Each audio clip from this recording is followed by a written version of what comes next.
We were nervous. It was 24 hours in the middle of the Almeda fire. The company was completely evacuated. We were just trying to figure out what to do.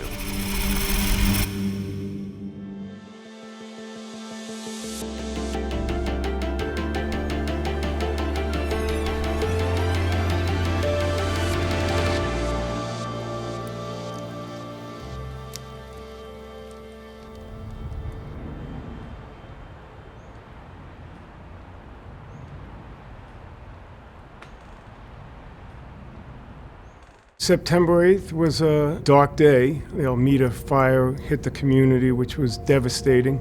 Harry and David's located on the edge of the fire zone, so the offices and the factory and the bakery and the candy kitchen was all evacuated. It was close. I mean, it was really just blocks away.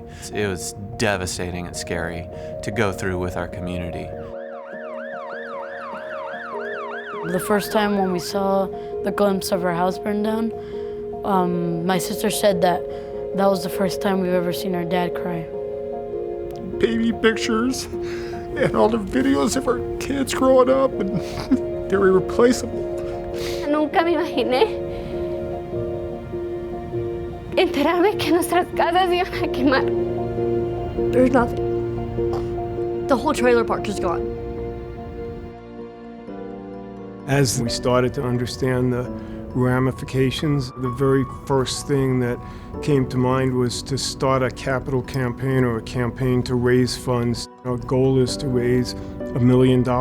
As a company trying to figure out how we could help, one idea was to use what we are good at for the community. And one thing we're good at is making gift baskets. We took production lines and switched them over to making relief baskets.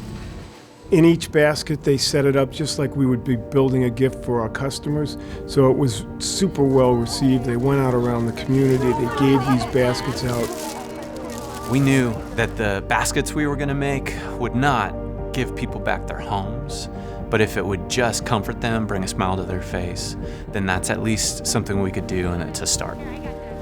There are people out there that do care, and there's good people out there. And that's the only thing that really gives you hope.